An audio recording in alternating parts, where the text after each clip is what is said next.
Hello student, I am DP Singh, faculty physiology. देखिए, हमारा NEET 2020 over हो चुका है। अब हमारा जो टारगेट है वो नीट 2021 है। अब उसमें देखिए कुछ बच्चे रिपीट भी करेंगे और कुछ जो 11th में अभी आए। तो सबसे पहले तो जो बच्चे रिपीट कर रहे हैं, तो रिपीट करने से पहले आपको उनको जो 2020 में उन्होंने जो अपना स्टडी पैटर्न जो रखा है, जो तैयारी किया है, उस पर एनालिसिस करना पड़ेगा कि भाई हमारा इस साल मैंने किस हिसाब से तैयारी किया, कौन कौन से चैप्टर पे मैंने ज़्यादा ध्यान दिया, किस पे ज़्यादा ध्यान नहीं दिया है, और जिस पे ज़्यादा ध्यान नहीं दिया है क्या उससे क्वेश्चंस आए हैं। तो इन सब चीज़ों को देखते हुए आपको एनालिसिस करना पड़ेगा, उसके बाद ही आप रिपीट लें। और जो 11th वाले जो बच्चे हैं, अब 11th वाले बच्चों को उतना सिलेबस का आइडिया नहीं होता है, हमको किस लेवल पे स्टडी करना है, सब्जेक्ट का या जो सिलेबस का जो पेरीफेरी है वो कितना है, टाइम मैनेजमेंट कैसे करना है। तो देखिए, टाइम मैनेजमेंट बहुत इंपॉर्टेंट है, चाहे वो रिपीटर्स हों, चाहे वो जो अभी 11th में आए हैं, तो आप टाइम का जरूर ध्यान दें। क्योंकि यहाँ पे देखिए लगभग 16 लाख या 17 लाख बच्चे बैठते हैं नीट के एग्ज़ाम में। अब 17 लाख में आप खुद देखिए सभी का तैयारी ऑलमोस्ट, अगर मैं 30% में बच्चों को उसमें इंक्लूड करूँ तो बहुत अच्छा तैयारी होता है। लेकिन कहीं ना कहीं स्पीड की वजह से उनका प्रॉब्लम होता है।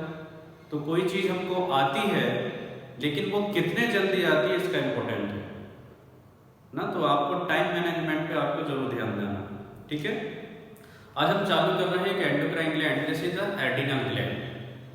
11th क्लास के चैप्टर से है, okay. Endocrine system, chemical control and integration से, ठीक है। एड्रिनल ग्लैंड,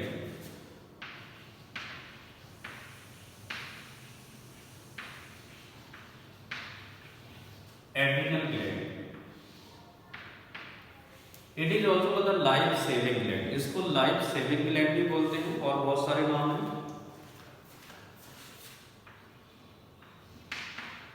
पहला है लाइफ सेविंग ग्लैंड, दूसरा सुप्रावीनल ग्लैंड। सुप्रावीनल ग्लैंड है ये। देखिए, सुप्रावीनल का मतलब होता है अबव द किडनी, किडनी के ऊपर इसका लोकेशन होगा। जैसे अगर आप थोड़ा डायग्रामेटिक देखिए यहाँ पे,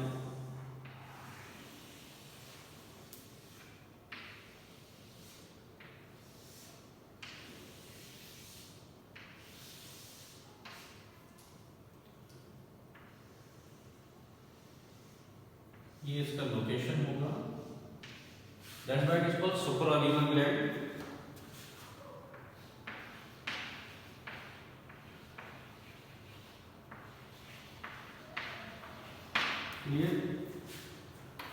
अगर मैं इसकी वेट की बात करता हूं, वेट ऑफ ईच ग्लैंड, हर एक ग्लैंड का जो वेट होगा वो 4 to 5 ग्राम होगा। इंपॉर्टेंट है एडिनल ग्लैंड, क्योंकि ये पेयर्ड में होंगे। ओके, लिख देता हूं, पेयर्ड ग्लैंड है और हर एक का वेट कितना होगा, 4 से 5 ग्राम होगा। Yellowish colour gland, yellow colour के ग्लैंड होते हैं। It is also called, it is also called 4S gland. बहुत ही इंपॉर्टेंट है, जिस चीज को मैं बोलूं बहुत ही इंपॉर्टेंट है, उस पर जरूर आपको ध्यान देना है। It is also called 4S gland, मतलब 4 ऐसे मेजर फंक्शन होंगे जो कि S से स्टार्ट होंगे, ये रेगुलेट करेगा। ओके, अब वो 4 कौन कौन से होंगे? पहला जो S होगा, this is the salt metabolism. दूसरा जो S होगा, दिस इज शुगर मेटाबॉलिज्म। अगला जो S होगा, दिस इज द स्ट्रेस। अगला जो S होगा, दिस इज द सेक्स। तो इन 4 मेजर फंक्शन को रेगुलेट करेगा। That's why it is called 4S gland. Okay, अब देखिए इसके जो हार्मोन्स हैं, इस ग्लैंड के जो हार्मोन्स हैं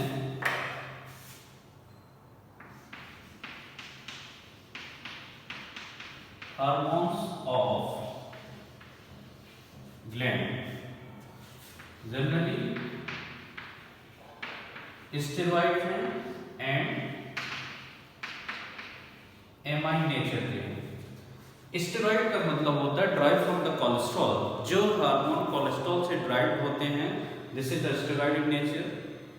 एमाइन जनरली आप देखिए जो कैटेकोलेमाइन ये टायरोसिन से बनते हैं, क्योंकि ये जो हार्मोन होंगे एडिनल मेडुला के हार्मोन हैं, और ये जो हार्मोन है एडिनल कॉर्टेक्स के हार्मोन है, क्योंकि अब इसके 2 जोन होंगे, एक होगा एडिनल कॉर्टेक्स होगा, एक एडिनल मेडुला होगा। ओके,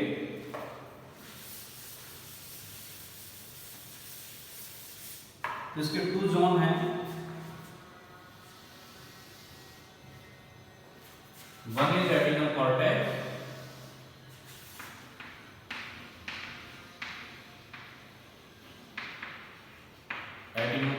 है, और दूसरा जो जोन है this is the adrenal medulla. Adrenal medulla जो होगा वो एक्टोटर्म से डेवलप होगा और 5% पार्ट है, बहुत ही काम का है। और जो एडिनल कॉर्टेक्स होगा वो मेसोडर्म से डेवलप होगा और 95% पार्ट है। एक बात हमारी समझ में आई है, this gland is ecto-mesodermal in origin. इसके 2 पार्ट हैं, 2 जोन है, एडिनल कॉर्टेक्स होगा जो कि मेसोडर्म से डेवलप होगा, एक एडिनल मेडुला होगा जो कि एक्टोडर्म से डेवलप होगा। अगर थोड़ा सा डायग्रामेटिक अपन देखें,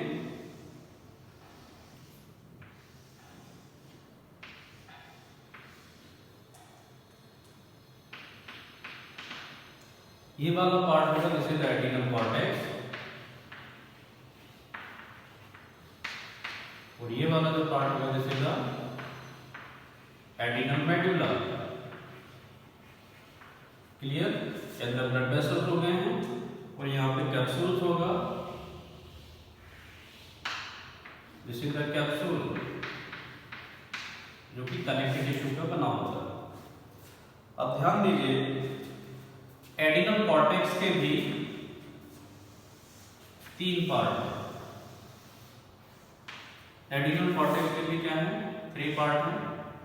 एक जो पार्ट होगा this is the zona glomerulosa, बहुत इंपॉर्टेंट है। दूसरा जो पार्ट होगा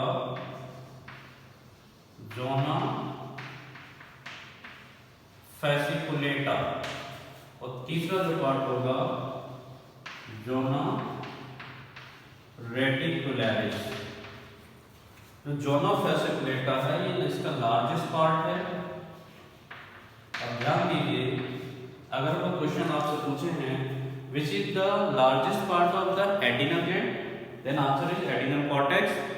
विच is the largest part of the adrenal cortex, this is the zona fasciculata. Okay, तो एडिनल कॉर्टेक्स एडिनल का बड़ा पार्ट है, ओके, और कॉर्टेक्स का भी सबसे बड़ा पार्ट कौन सा है? Zona fasciculata. अब ध्यान से सुनिए, zona glomerulosa secrete a group of hormones which is called mineralocorticoid. Zona fasciculata secrete a group of hormones which is called glucocorticoid. Zona reticularis also secrete a group of hormone which is called gonadotrophic. तो zona glomerulosa से क्या आएगा? Mineralocorticoid. Zona fasciculata से आएगा glucocorticoid, और zona reticularis से आएगा गोनेडोकॉर्टिकॉइड। Okay, तो इससे क्या सीक्रेट होने वाला है? मिनरलोकॉर्टिकॉइड। इससे क्या होगा? ग्लूकोकॉर्टिकॉइड। इससे क्या होगा?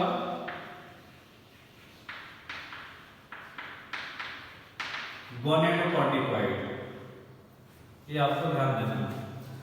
अब देखिए लगभग 40 से 50 टाइप के कॉर्टिकॉइड सिक्रेट करते हैं, लेकिन अपन को जो मेजरली यूज होते हैं बॉडी के लिए, या जो मेजरली जो सिक्रीशन होता है उसके बारे में हम बात करेंगे। जो मेन मिनरल कॉर्टिकॉइड है दिस इज द अल्डोस्टेरोन, और जो मेन ग्लूकोकॉर्टिकॉइड है दिस इज द कॉर्टिसोल। इससे कॉर्टिकोस्टेरॉन भी आएगा, कॉर्टिसोन भी आएगा, लेकिन कॉर्टिसोल बहुत ही इंपॉर्टेंट है। और जो मेन है दिस इज द धिया, इसका फुल फॉर्म है डिहाइड्रो एपी एंड्रोस्टेरोन। ओके, अब ध्यान दीजिए जनरली जो कॉर्टिकॉइड्स हार्मोन है इनका प्रीकर्सर भी होगा। कोलेस्ट्रॉल से सीधे क्या बनेगा, प्रेगनैनोलोन,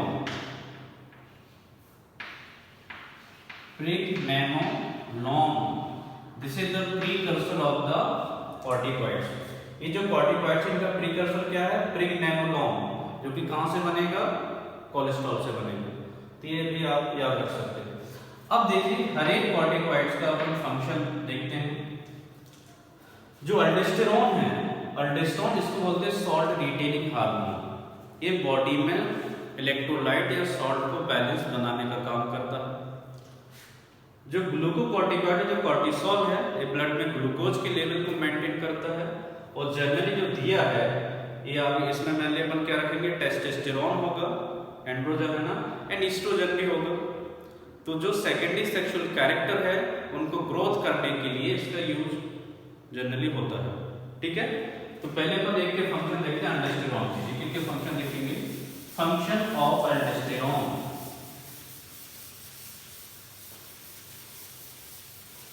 function of अल्डोस्टेरोन।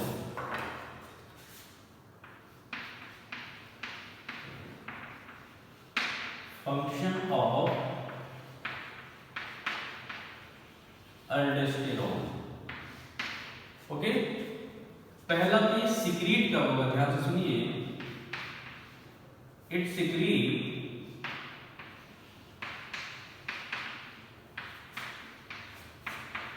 by the influence of angiotensin second, बहुत ही इंपॉर्टेंट है। अब एंजियोटेंसिन सेकेंड थोड़ा सा बताता हूं। अपन ने लास्ट के बारे में बात किया था, रेनिन एंजियोटेंसिन अल्डोस्टेरोन सिस्टम। ओके, जो रेनिन होता है सिंगल आयन वाला रेनिन, ओके, ये कहां से आता है, जेजी सेल से आता है। ओके, ये क्या करेगा, एंजियोटेंसिनोजन को एंजियोटेंसिन फर्स्ट में कन्वर्ट करेगा। उसके बाद लंग से आएगा ACE, angiotensin converting enzyme, okay, जो कि क्या करेगा, एंजियोटेंसिन 1 को एंजियोटेंसिन सेकेंड में कन्वर्ट कर देगा। और एंजियोटेंसिन सेकेंड का जो टारगेट होगा वो डिफरेंट ऑर्गन्स होते हैं, डिफरेंट पार्ट्स होते हैं, उसमें एड्रिनल ग्लैंड भी एक पार्ट है। ओके, इसलिए ये कब सिक्रेट होगा अल्डोस्टेरोन, by the influence of angiotensin second. इस पे आपको ध्यान देना है। दूसरा, it regulate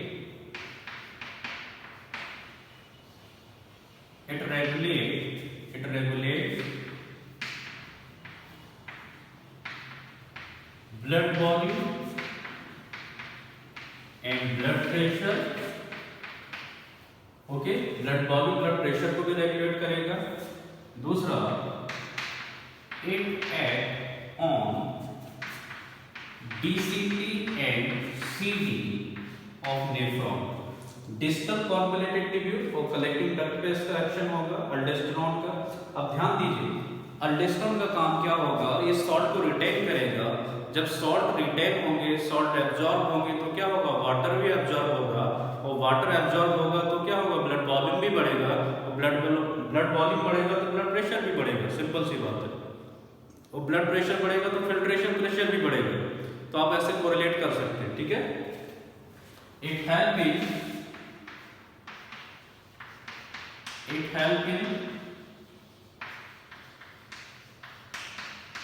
reabsorption of sodium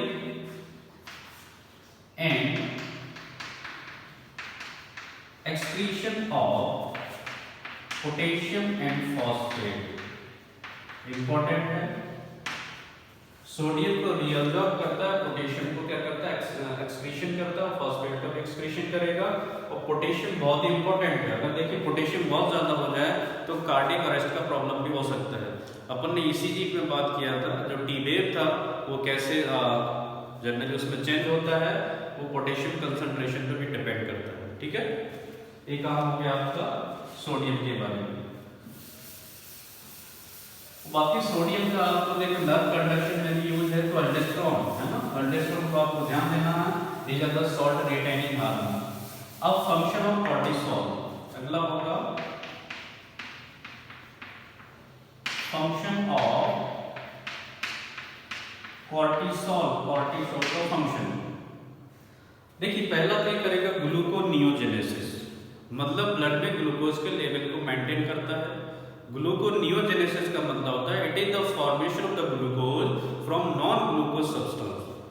तो कॉर्टिसोल क्या करेगा, एक तो ग्लूकोनियोजेनेसिस करेगा, और ग्लूकोनियोजेनेसिस का मतलब होता है it is the formation of glucose या carbohydrate from non carbohydrate substance. और नॉन कार्बोहाइड्रेट सब्सटेंस जनरली क्या हो सकते हैं, क्या हो सकते हैं, प्रोटीन भी हो सकते हैं, ठीक है, लिपिड भी हो सकते हैं, लैक्टेट भी हो सकते हैं। ठीक है, उसके बाद ये करेगा ग्लाइकोजिनोलिसिस भी करेगा, मतलब ग्लाइकोजन को तोड़ेगा, ग्लाइकोजन तोड़ेगा तो ग्लूकोज बनेगा, तो ग्लाइकोजिनोलिसिस किया। दूसरा इंपॉर्टेंट फंक्शन ये है इसका, ये क्या करेगा, इम्यूनोसप्रेसिव भी है, इम्यूनो सप्रेसिव है। जनरली आपने देखिए क्योंकि ये प्रोटीन को भी तोड़ने का काम करेगा, प्रोटियोलाइसिस। जब प्रोटीन टूटेगा तो आप देखिए जनरली जो एंटीबॉडीज है वो क्या है, वो ग्लाइकोप्रोटीन है, मतलब अगर एंटीबॉडी बनाए तो हमको प्रोटीन तो चाहिए, लेकिन ये प्रोटीन को तोड़ेगा तो प्रोटीन नहीं मिलेगा, तो जनरली क्या होगा, एंटीबॉडी बनने में भी प्रॉब्लम होगा, तो कहीं ना कहीं क्या होगा, इम्यूनिटी को भी सप्रेस करने का काम करेगा। ओके, और जब प्रोटीन टूटेगा तो क्या होगा, फ्री अमीनो एसिड बढ़ेंगे ब्लड में। ओके, दूसरा ये क्या करता है, inhibit uptake of amino acid by the body cells. Okay, body cell को इनिबिट करता है, किसके लिए, uptake of amino acid. Clear. दूसरा एक एंटी एलर्जिक भी है, एंटी एलर्जी को कम करता है। एलर्जी को कैसे कम करेगा, देखिए अब जो जिसको बहुत ज्यादा सीवियर एलर्जी होगी उसमें हिस्टामिन का सिक्रीशन ज्यादा होगा, मतलब आपको क्या करना है, हिस्टामिन के सिक्रीशन को कम करना है। हिस्टामिन का सिक्रीशन कहां से आता है, मास्ट सेल से, मतलब ये क्या करेगा, ये मास्ट सेल को स्टेबल बनाने का काम करेगा। ओके, जिससे क्या होगा, हिस्टामिन का सिक्रीशन कम होगा, तो क्या होगा, एंटी एलर्जिक भी हो गया है। ठीक है, एंटी इंफ्लेमेटरी भी है, एंटी इंफ्लेमेटरी स्वेलिंग को भी कम कर सकता है। ठीक है, ये कॉर्टिसोल के बहुत ही इंपॉर्टेंट फंक्शन है, और ये माइल्ड बोन मैरो को स्टिमुलेट भी करेगा, माइल्ड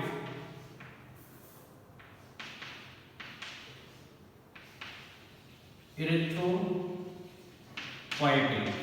है ना, थोड़ा सा आरबीसी की प्रोडक्शन में भी ये काम कर सकता है, बोन मास को भी ये स्टिमुलेट कर सकता है, बढ़ा सकता है। तो सब ये किसके काम हो गए, कॉर्टिसोल के काम हो गए, ये आपको ध्यान देना है। ठीक है, और धिया का देखिए, धिया का काम क्या है, खासकर जो टेस्टोस्टेरोन और एस्ट्रोजन है, जो सेकेंडरी सेक्सुअल कैरेक्टर है उनको मेंटेन करने का काम करेगा, उनको ग्रोथ करने का भी काम करेगा। जैसे मेल में बियर्ड एंड मॉस्टेचेस, उनको ग्रोथ का काम करेगा। ओके, जो एक्जिला रीजन है, जो ग्रोइन रीजन है, वहां पे हेयर ग्रोथ या फेशियल ग्रोथ को भी स्टिमुलेट करता है धिया। ठीक है, लिबिडो में भी असर होता है धिया का, है ना, लिबिडो का मतलब होता है सेक्सुअल डिजायर। ओके, कुल मिला के हमारा जो बॉडी का वेट है उसको मेंटेन करने में भी यूज किया जाएगा। मस्कुलर ग्रोथ को भी ये रेगुलेट करता है। इन चीज़ों पे आपको ध्यान देना है। अब ध्यान दीजिए, अगर एड्रीनल कॉर्टेक्स के जो हार्मोन है उनका हाइपोसिक्रीशन होगा या हाइपर सिक्रीशन होगा तो कुछ डिसऑर्डर्स होंगे। तो हाइपो से जो डिसऑर्डर होगा,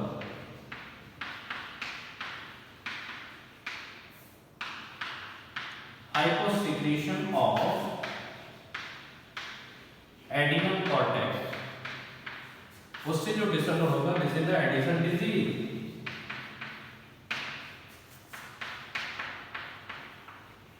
हाइपो से जो होगा वो एडिशन डिजीज होगा। अब हाइपो आप देखिए, उसमें अल्डोस्टेरोन का भी हाइपो होगा, उसमें कॉर्टिसोल का भी हाइपो होगा, उसमें धिया का भी हाइपो होगा। अब अल्डोस्टेरोन का जब हाइपो सिक्रीशन होगा तो अल्डोस्टेरोन के जो फंक्शन थे वो अफेक्ट होंगे। कॉर्टिसोल का जब हाइपो होगा तो कॉर्टिसोल के जो फंक्शन थे वो अफेक्ट होंगे, और धिया के जो फंक्शन थे तो वो भी अफेक्ट होंगे। ओके, तो ओवरऑल तीनों जो हार्मोन्स है उनका जो हाइपो हो जाए उससे जो सिम्टम्स जो बनेंगे, ओके, उन सिम्टम्स को जनरली अपन किस में कंसीडर करेंगे, एडिशन डिजीज में। तो Addison disease it is due to the hyposecretion of the adrenal cortex hormone. ठीक है, फिर हाइपर सिक्रीशन से क्या होगा,